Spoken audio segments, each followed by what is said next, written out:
Good afternoon, everyone. Can you hear me? Can you hear me? Great. So, Kobe did a very good job for me because with all the millennials around, you never know why a bald guy like me could be interesting here, but he brought an 80-year-old guy to solve his problems. So I always say if there's a bald and bold person around, maybe you can help solve some problems for some of the startups that you work with. So very great introduction from Kobe on that respect. So thank you everybody for being here, and I hope we'll make this interesting for you. So we have here Oren Ohayon, whom I met about 2 years ago, maybe just a little bit less in New York, right? Yeah, I think the first time we met actually was 2 years ago in New York. 2 years ago in New York. Shelly or More called me up. You have to meet him. You have a very short time. We have to make a decision. What do you think about this company? So I said, well, I'll meet him and his partner. Is she here? She's not here. She's not here today. Not here, Gal. And it was a very, very interesting meeting. And apparently, I knew people in this domain, which is identity access management. I've known this field for over 20 years. We were the distributors, 25 years ago, we were the distributors of Novell in Israel. And they had developed their own identity access management product, one of the products that we distributed all over. There wasn't a bank or insurance company or large enterprise in Israel which didn't buy it, including all over the world. So when I met Oren, I said, what's this? I mean, this exists. This has been existing for 25 years. What's the innovation here? So why do you think we should invest in a company with such a product? Of course, in parallel, I called up a few friends of mine who are running huge companies in the US, one of them who is the chairman of this company right now, and they all told me what the difference is, but I'll let Oren explain. Yeah, sure. So first of all, I would like to thank you for inviting me, and I would like to share that iAngels joined PlainID 2 years ago, around 2 years ago, for actually on a bridge in between the seed round and the A round, and they are great partners and getting a lot of value out of this process, so thanks. And regarding PlainID, so PlainID is an Israeli company, as I think all the company that are presenting here. We are focusing on the identity and access management. This is a very, I believe, a complicated area. It's real infrastructure for a lot of organizations, but it's actually solved a very easy problem. Who can access your data? Who can access your services, who can access your cloud providers. And that's become like a real big pain for companies. And PlainID actually provide a tool that can see the identity, can see the consumer, can see the manpower, can see even account services inside the companies, and can see your data. You can see your cloud data, if it's a server, if it's a file. We can see your services. And in between, we are helping organizations to build the connection between the identity and the data they can consume and put the restriction or the access policies that can drive a full automation process of actually govern who can access our services and data elements. Well, before we continue, maybe you'll present yourself and say what background you've come from. Sure. So, Oren Harel, as mentioned, I'm in the enterprise security. I'm saying security and not cyber security because it's kind of a buzz. So, more than 20 years, started in the army, of course, like most of the Israeli entrepreneur. Right after that I joined as a mainframe programmer to a small company named Bezek. Later on, I joined Taldor as a distributor of technology, security technology like checkpoints and other. Later on, I actually managed all the security technology in Bank Hapoalim. I was the deputy CISO for 9 years. I see a lot of gaps. I saw a lot of pains, a lot of exit through pilots and actually acquiring some technologies in the company. And then, actually, I felt that there is a huge gap. I'm investing too much money in this problem. I should solve that. So back to my first question. This problem has been a major problem already for 20-something years. The moment computers started being interconnected, the moment there were PC networks with Novell and others, and then with other Microsoft-based systems. What's changed in the world so that you need a product like yours now, which is different from those that were developed years ago? That's a great question. I think, first of all, there's a lot of technology changement in the last few years. First of all, look, back then we actually relied on the firewalls. So everything was centralized internally in our DMZ zones, internal, between the boundary of those firewalls. But now companies adopting clouds and actually partnership with others, collaborate with other companies in order basically to monetize and do more revenue. And now the boundaries are open. Now you can't rely on the firewall. You need to somehow to be rely on the identity that access your organization and decide what you need to give that organization from a permissioning standpoint. So that's one of the driver, the scatter of the technology, the scatter of the data, and trying to control that. Another area that actually we are seeing quite a lot is more and more enterprises from regulation perspective now has new department. They have like data privacy officer, data governance team, compliance, risk management teams. Those teams have responsibility to be able to control who can access their IP, their data elements, and those guys need new tools. They're not engineers. They don't really know how to work with the Novell. They don't know how to work with the existing solution from IBM, Cellpoint, all the large companies. They need something that human, really a business human, can work with, and that's exactly what PlainID built. We build a solution for the business. In PlainID, in very easy 3 steps, you can find all the data that related to you, or to your organization. You can find the relevant identity, and again, in between, you set the policies and the condition. So that's something that today require a lot of heavy lifting on the technology side, in the existing technology, mainly developers and engineers. In PlainID, it's something that even my son is 13 years old, just had his bar mitzvah, can define the policy, deploy that in the AWS environment or Salesforce without understanding anything on the technology side. So I saw on your website that you say you identify, you authenticate, you approve, and then you authorize people to use systems. Could you just give a little bit more detail about that? Yeah, sure. So in general, the identity and access management divided to three areas, 3 pillars, as you said. First of all, identity. To onboard an identity to organization. The identity can be the partner, can be our consumer, can be our employee. So that's the first part. The second part, after we actually onboard that identity, we need somehow to prove that identity, and this is the authentication process. So there's a lot of companies dealing with authentication process. And the third part, after we know who is the identity, we need to authorize him to the relevant services, data elements, and so on. So that's where we are actually focusing. We are bringing a full lifecycle management from that process, onboarding the identity, providing the relevant credential, and then authorize them on the data itself. And that's one of the uniqueness in PlainID. We are doing that with a business-oriented approach, and that's really important since all of the product that currently in the market, all of the solution are approaching the programmers. They are giving the programmers tool to build those processes inside their application. PlainID centralized that outside of the application in one central place and provide that tool to the business because authorization is a business decision. And let's take an example.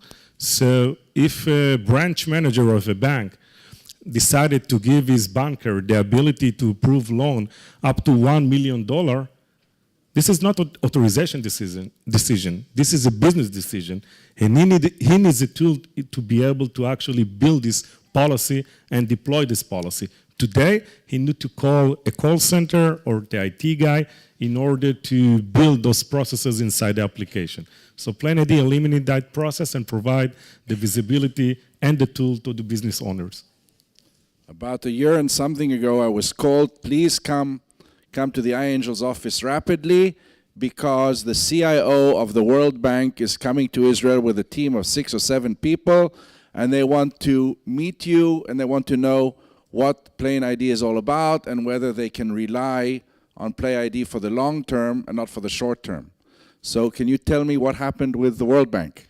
Yeah, actually, it's an interesting story. So I will tell you the story from the perspective of the customer. Today is a customer, of course, but from the customer side. So they had a huge RFP regarding governance on data and how user can really access the data. They want to control that. Since they had a pretty large breach there, it's public, so I can share. So they actually launched this RFP. They put in the RFP a few of the largest companies of the world, like IBM and Oracle and others. And they needed another 2-3 companies to be, just to check the box. They did, that's from the program manager sharing. They just Google, like data governance, access management, and they got the PlainID website. And he read a few lines and decided, okay, I will put them on the RFP. That looks good. It looks something that we can discover. It will check the box on the RFP side. They gave us 2% to win this RFP, and that was the starting point. Later on, we actually filled all the RFP, proposal, launched that. They read that, of course, and they gave us right after that stage 5%. 5% on that stage. And again, they invite us to the oral presentation in Washington, D.C. We got the team, all the 5 companies came. Every single company got half a day to actually review the RFP proposal and then, of course, showcase the product. And in the RFP, they had like a use cases that they need to solve. They wanted to solve. So we actually showcase a live demo with their use cases on a mock data, exactly what they needed to solve. They showed that live. We told them it took us 2 days to build everything and actually present that. And right after this half a day, we got in the first place. The business side of the company, the data governance, the data officer, voted that the company should go in PlainID. But there was a small problem. We were only 16 guys in Israel.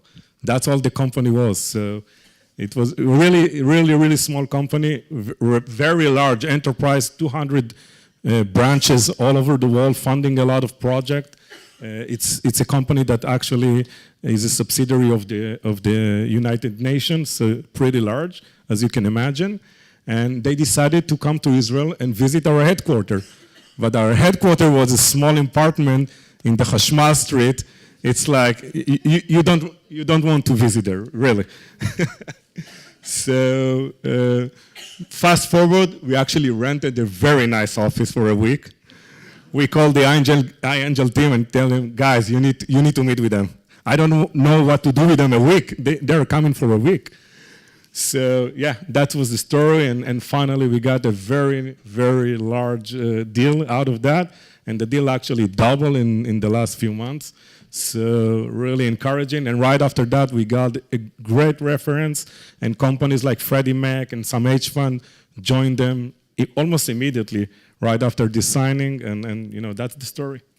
There are 2 major challenges for Israeli companies when they want to be successful, specifically in the United States. So one is the biggest challenge is how to enter the United States, and this chance that they were given to get a major blue chip customer in the US makes all the difference. Once you have a real serious reference site, you can sell to every other bank in the US. So this was very important, but very often these blue chip companies say, we're not going to bet our bets on a small little company. From my personal perspective, I'll tell you a little story. When I was Magic Software 25 years ago, and I went to visit British Rail. And the guy who ran British Rail, the CIO, was a guy called Mr. Pope. And Mr. Pope cancels the meeting when I just landed in London. I land in London, they said the meeting is canceled. I said, why did you cancel the meeting? And the secretary said, it's been canceled. I said, I have to speak to the guy. Okay, I flew all the way. So I finally speak to this Mr. Pope, And Mr. Pope tells me, listen, I'm an $8 billion company and you're an $8 million company. I cannot bet my future on you, even if you're 10 times faster and better than Oracle. I said, yes, but Rolls-Royce bet on me. He said, but I'm not going to bet on you. You're too small.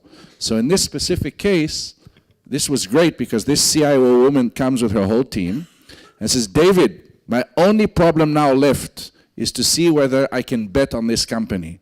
Can I bet on you? Will you fund the company if it runs out of cash? I said, yes. Are you sure you'll do it? I said, yes. Although we didn't have PlainID at iAngels because I had no authority to say it.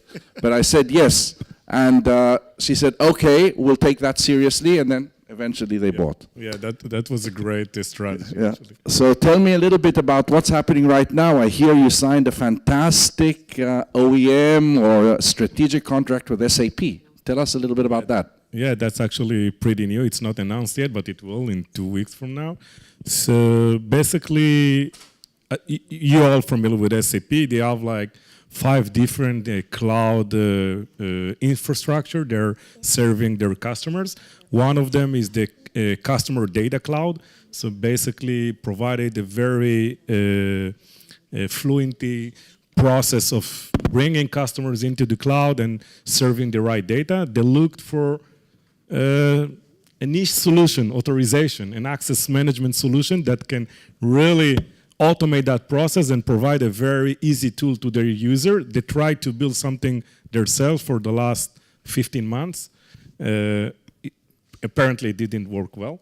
And actually, we met them. It's a nice story because we met in US or Germany? Germany. We met them in Munich, and the product manager was an Israeli guy sitting in Munich.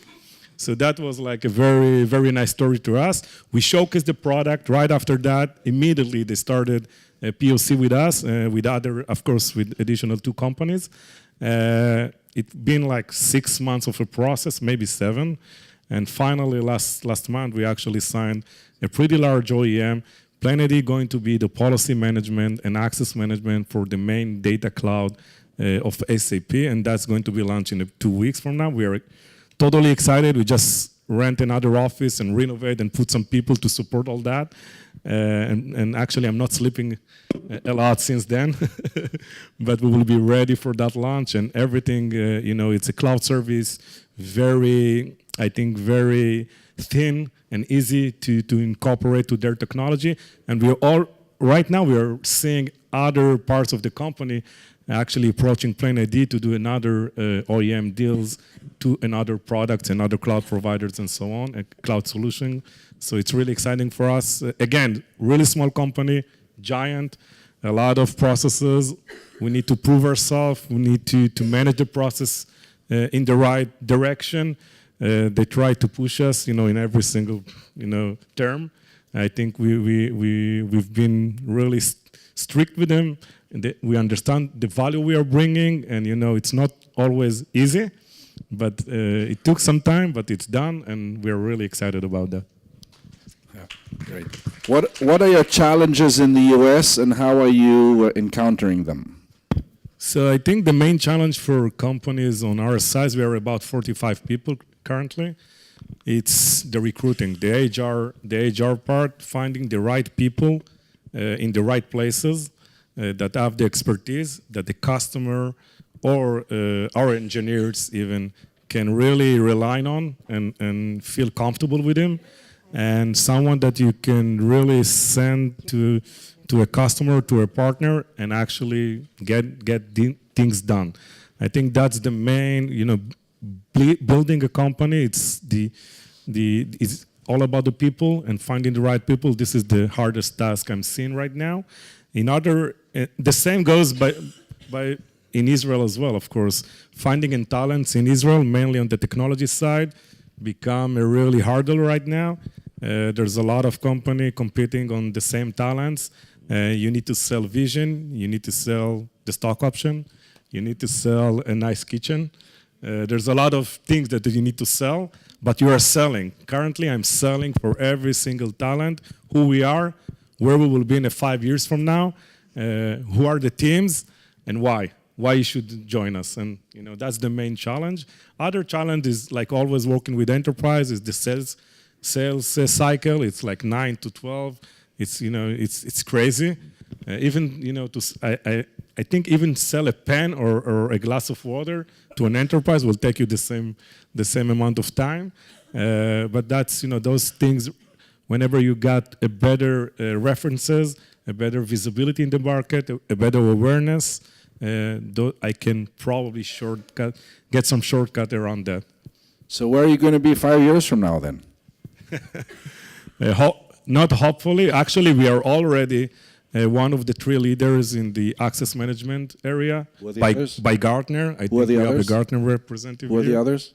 The other are Axiomatics, another company that we've just been, I will share that with you, we've just been approached if we would like to acquire them.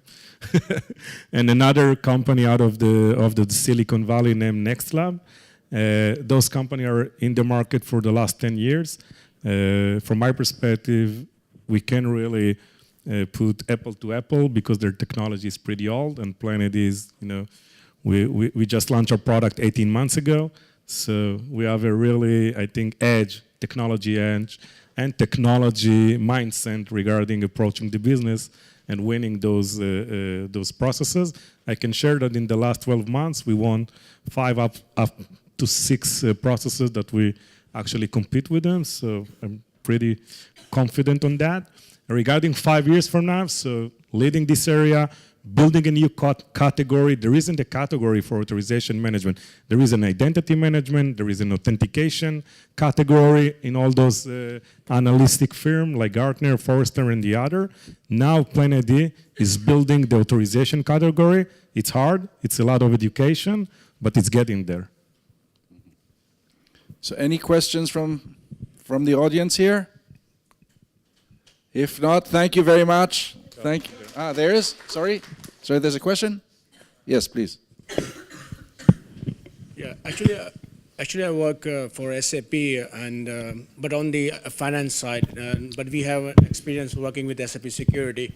So they have 2 quick questions. One is for SAP. When you are saying that you have been in collaboration with SAP, and SAP in the application side, in the background, there's a full field, SAP security, like thousands of consultants available for SAP security. They do all this kind of security work. And we do all these security main frameworks and everything, and so now with your product, when your product is, it's in line with SAP, you are saying only for the cloud, or you are saying that your product is actually give a business to do the security work, and it's been replacing the SAP security on the backside? No, so basically that's a good question. Actually, it raised a lot during the conversation with the SAP different teams. So what we are providing is the ability to integrate the existing SAP tools, including the cloud, of course, the cloud solution that you have, and then extract or use the elements of the permissioning process and make that something that the business can manage by himself. Today, you need a security guy or engineer to do that for the business, and PlainID know how to work with your existing solution and bridge that gap in order to make it more efficient. And as I said earlier and shared earlier, it's not your responsibility, it's their responsibility if they would like to authorize someone to approve $1 million loan. That's a business issue. So PlainID bridged that gap. We started on the data customer cloud. That's the first area we are pushing, and this is a huge area. There is, like, if I understand the numbers right from SAP side, it's more than 100,000 enterprise working on that environment. So that's where we are starting, but later on we will provide more solution on the main platform like Ariba, you're probably familiar with, and SuccessFactors and some after. But we will take it step by step. We're pretty small, trying not to eat too much. SAP is very aggressive in acquiring companies. Like every year, like 2, 3, 4, 5 companies they're acquiring it, and on the vertical side, on the horizontal side. So is there any exit for you with the SAP? As Kobe mentioned in the last session, I think we should build a company, and if the right opportunity will be in the right timing on the table, we will consider that. Yes, SAP could be a potential acquirer like IBM, like others. This is a huge market, and we are building the category. Of course, all the identity and access management companies. I don't know if you're familiar, but in the last 2 years, there are like 3 IPOs around identity and access management. One of them is like Okta, $10 billion already. The other is Cellpoint, I think it's 4.5.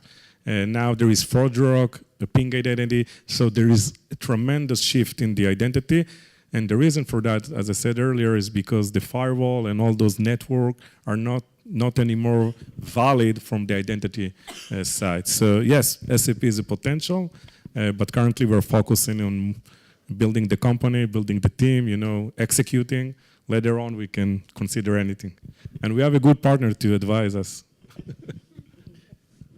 One more question? Named AXA, can you please name 3 competitors that you think are your competitors?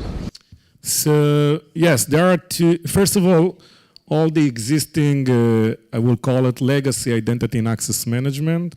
So that means companies like Oracle and RSA, Avexa, and there are Cellpoint, and there are many actually. There are at least 20, 25 companies that are dealing with the legacy authorization management process. Adding to that, companies that more focus on real-time authorization management with policy analytics tools around that. So 2 companies I already mentioned. One of them is Axiomatics, and the second is NextLab. I'm seeing currently at least 2, 3 new startups entering this market. I think we will see the real competition out of those startups and not from the old players. And I think, again, this category is currently building. There's a tremendous of RFP processes. Everything we've done so far, it was by inbound. So we got all the leads inbound, and we are not investing a lot on marketing side, although we are starting. So I think, yes, there is a tremendous shipment in the market, and we will see a lot of startup trying to enter this. So I'm seeing already 2 saying so, but didn't saw that on actual customer case. Thank you very much, everybody, and we'll have to go to the next session.